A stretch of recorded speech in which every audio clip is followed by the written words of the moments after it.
Well, with all the talk in the world about energy these days, joining us on the news line is Mallory Duncan. Mallory's a spokesperson for AES. Those are the guys right across the street from the radio station. So, Mallory, thank you very much for being with us. Always appreciate you talking with us, and thank you for being accommodating with my schedule this weekend. Yeah, no problem. So, help us out here. What exactly is AES looking for with respect to rate hikes? Right. So AES Indiana filed a regulatory rate review on June 3rd, so earlier this summer. With that approval, if it's approved by the IURC, which is our governing regulatory body for our utility, the residential customer using 1,000 kilowatt hour per month, which is about average for our customers, will see an increase of about 13.5%, or up to $21. And we're going to plan to implement that, if approved, in two phases. 7.5% in Q2 of 2026, and then about 6% in January of 2027. So I understand what Q6, Q3 is, and Q4, January 27th. Explain that in English for our audience who may not understand all the rate utility talk. Yeah, so Q2 would be, the second quarter of the year. So we're looking at, April, May, June-ish, that timeline. So nothing would go into effect immediately, like, no one's going to see an increase in their energy bills, like, say, tomorrow. Correct. From this rate review, no increase will be approved. The regulatory rate review process is about a year long. So that's how we get to those Q2 numbers, and that's when the first phase will be implemented, basically right after we get the order from the IURC. Now, let me ask you this. Why is a rate hike needed? Why is it necessary? Yeah, so we need to continue making, necessary and prudent investments to best serve our customers. So as we know, the cost of doing business is rising in all areas, not just utilities, but for us as well. And we need to kind of raise these rates to continue to deliver, our cost-effective and reliable electric service. We've kept our, operations and all of our maintenance costs kind of flat for the past 5 or so years. And now we're obviously facing rising expenses in those areas. So some of these areas that directly impact our customers and our business are tree trimming and vegetation management. We've talked a lot about that here over the past couple of weeks. We know that 30% of all of our storm outages come from trees. So whether, a tree falls on the line or a branch falls on the line, so those schedules need to be maintained. And actually, with this rate review, we're going to increase that schedule, I guess you could call it, for tree trimming and veg management to prevent outages in the future. So that's just one part. But also, there's storm restoration costs and labor costs, and also our investments in power generation. Now, one of the big things has always been that as inflation hits our economy, and it hits us all in different ways, and I would say producers of energy aren't any different than regular folks. One of the questions always out there is are you guys keeping up with inflation, or is it a little bit more inflation because you're an investor-owned utility, not like a public utility, and so you guys got to have returns to invest for your shareholders. So how does inflation? How do you guys sort of keep up with inflation, but still, maintain your fiduciary obligation to both the consumers who use your energy as well as the investors who invest in the company? Right. So as I said, we have kept our operations and maintenance costs flat, so that has not increased with inflation. But now, our cost of doing business is higher. So now we have to act to continue to provide that reliable electric service that our customers deserve all over our service territory. So that's why, we filed this rate review in June.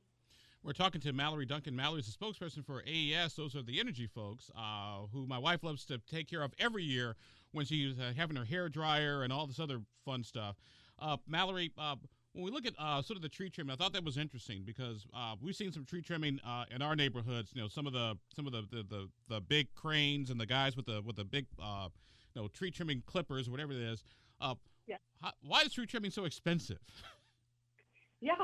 So if you think about it, we have more than 532,000 customers here in our service territory, and we have a lot of vegetation around our lines. You look in your backyard, you look down the street, and usually there are trees, around those power lines.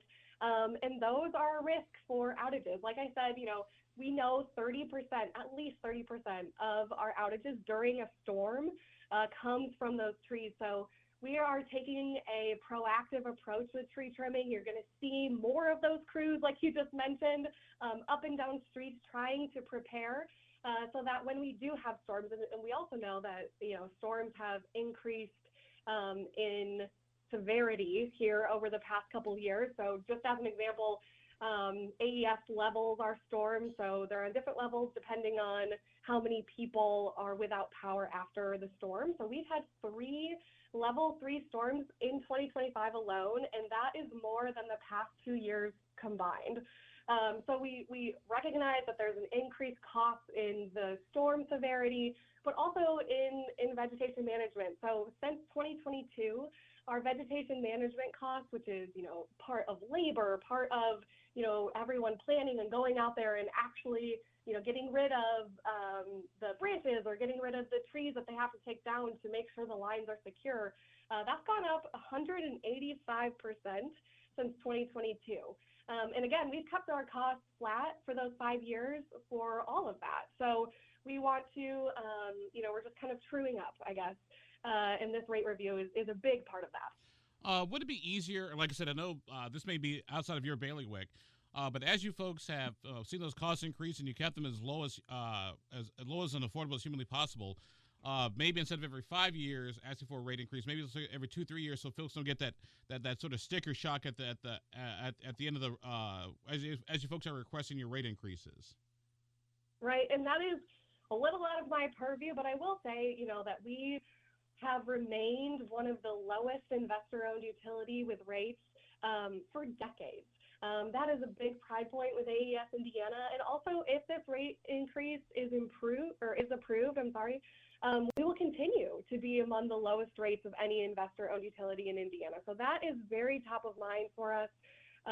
We keep that, in our minds as we kind of go through this rate review. We know that it's hard for our customers as well, and that's why we're implementing it in 2 phases if approved. But again, if approved in its entirety, we're still going to remain to be one of those lowest rates of investor-owned utilities in Indiana. Mallory, Duncan, AES, spokesperson for AES. That's a big utility company here on Monument Circle. Kind of sort of responsible for keeping our lights on and keeping us warm, the whole 9 yards. You take the pick. Mallory, as folks are listening to this conversation saying, hey, I understand the rates are going to go up, what can they do? What sort of steps can they take to sort of mitigate any sort of rate increases in their own utility usage? Yeah, so we have a number of things that they can do, and the biggest one is to plan ahead. So I've mentioned that the rates, if approved, will go in 2 different phases, but we also have a bill calculator on our website. That's aesindiana.com/rate-review, where customers can go and actually put in their rate code so they can see how much their bill would increase in phase 1, in phase 2, and then total at the end of January of 2027. So we're encouraging them to plan ahead, start looking at that, but you can also plan now. We're heading into some of these colder months where traditionally utility bills rise because of the colder, months, the heat. So start planning ahead now. You can get on our budget billing system, which, brings your bill to a certain amount every single month, which will help you plan throughout the year. And so that's kind of, what we're encouraging them to do. We also have a lot of energy efficiency programs that are also on that same website, that rate review website that I mentioned, just so customers can start thinking now before these cold months hit, how can I start to conserve energy in my home? And you also, folks, if I remember searching correctly from previous conversations I've had with you folks over at AES, you guys do offer some sort of energy assistance programs for folks who are low income or very limited means, like senior citizens on a fixed income. Yeah, so we have, a lot of our energy efficiency programs, and one of them is a home energy assessment. And we really encourage customers to take advantage of this free service. Some income qualified customers can actually have someone come into their home and look at all of the, their equipment, look at, their home, and just just give them some education on how they can be more energy efficient. And all of that is free to the customer. And then from that, they might qualify for some energy efficiency tools to help them, make their home more secure and be able to keep in heat or keep in that cool air conditioning. But we're moving out of that, hopefully, from this really hot summer. But yeah, this is the time. We really encourage customers to take advantage of that. If you're not qualified, if you're not an income qualified customer, you can still do almost like a home energy assessment FaceTime. So a person will come on and kind of walk you through your house, and you can show them, your windows, show them your unit, show them all these different things, and they'll be able to give you some recommendations on how to keep your home more energy efficient. Or they can just do what my dad used to do, like, boys, close that damn door. Trying to heat the outside, Yeah,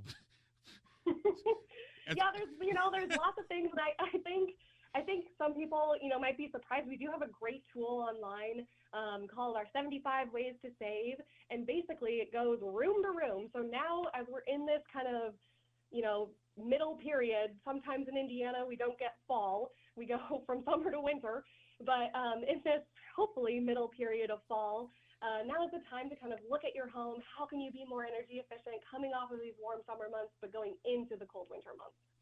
All right. Any other tips or advice for the folks listening to this program today, Mallory? I think, just the big one is use the resources available to you. Start planning now. We have many things we'd love to talk to you. Again, budget billing is there. Start now so you can start preparing. And also our bill calculator is on that rate review website. But if you want to know more about the rate review, about why, about how it's going to affect you, we just encourage you to go to that rate review website, aesindiana.com/rate-review. And we also remind people, too, don't mess around with your heating stuff. Be safe with space heaters and people using ovens, because we've all seen the stories, unfortunately, about folks who perish in a fire because they did something like a space heater or keeping the oven open. Right, exactly. So there's going to be safe tips on there. Again, those 75 ways to save. Start implementing those now as part of your daily routine so that when the winter months come, you can be more energy efficient and save some money in your home. All right. Well, Mallory, Duncan, our friends over at AES right across the street. And by the way, AES, they do sponsor my cheat sheet. So FYI, that's full disclosure. Doesn't change the nature of the conversation. Energy is still energy. So Mallory, thank you very much for being with us. Always good to chat with you. Yep. Thank you.